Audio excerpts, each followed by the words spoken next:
Hello and welcome to Observations in a Beeyard with me, Dr. Carol Fastfinder Orth, co-owner of Bountiful Blossoms Bee Company and professor of biology at Creighton University. Today I'm walking you through our beeyard, otherwise called an apiary, at our farm.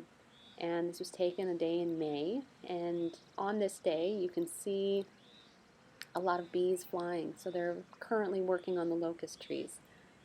And I'm walking through this beeyard just to give you a sense for those that are new beekeepers, to get a sense of what it's like to walk through a beeyard and what you should be looking for.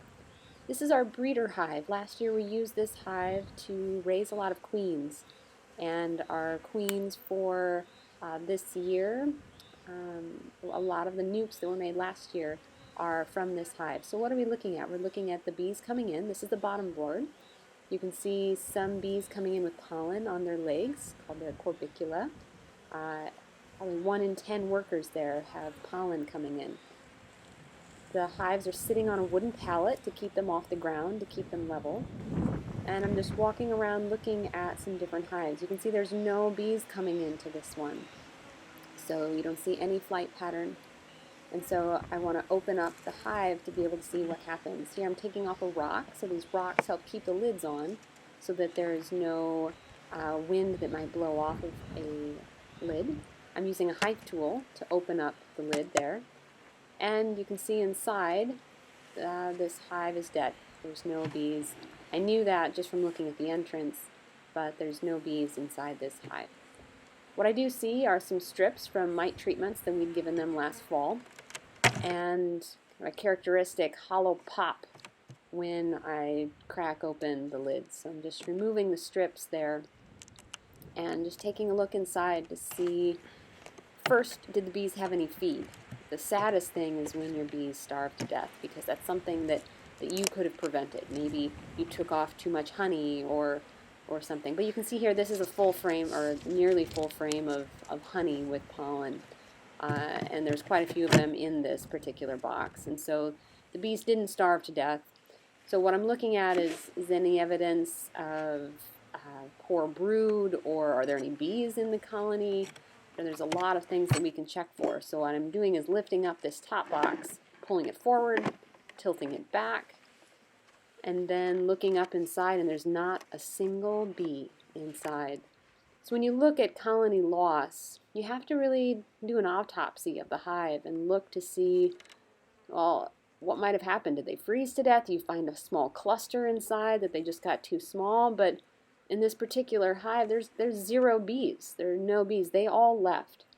And possible evidence of a pathogen.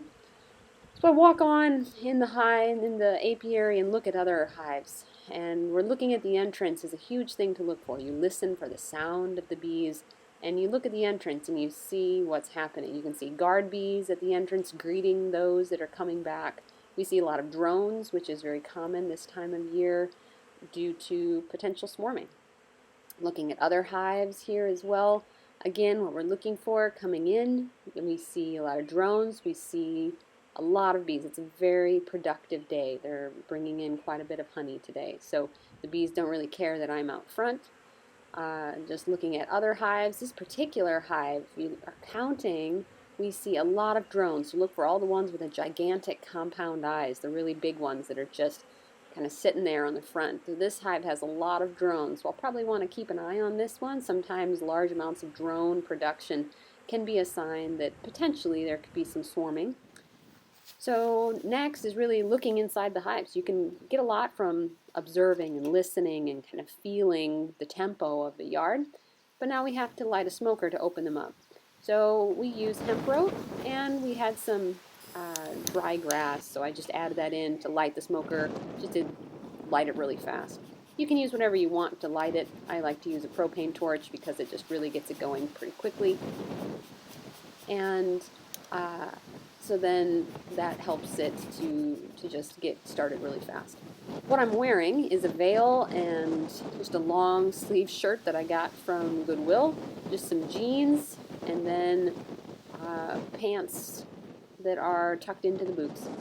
So I smoked the entrance because those guard bees are the ones that you really want to make sure are not coming after you. And here I'm just looking at the frames, kind of showing you the frames,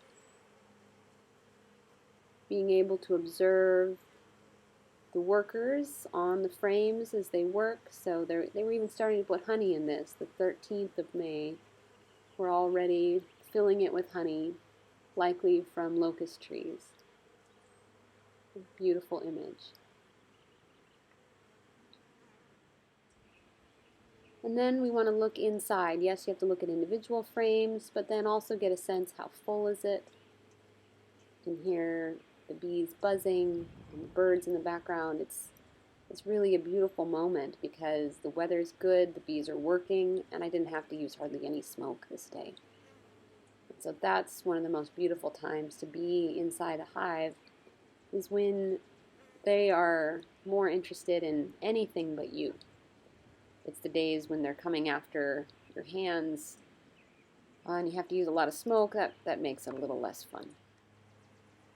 When it's a warmer day, you also have propolis to deal with. That was on my fingers there. So when I'm looking inside of a hive, yes, you got to look for the number of bees, how they're acting, what do the bees look like, do we have different ages of bees, and you really want to look for brood. So at this point, I'm trying to show you the different stages of the bees that exist. There's eggs inside, there's larvae, and then on the back side, there's some sealed brood right there, just looking for different stages of the bees. And that concludes our initial investigation of just looking for some simple things inside the hive. Stay tuned for other quick videos for helping beginning beekeepers to feel more comfortable inside of the apiary. Thanks for watching.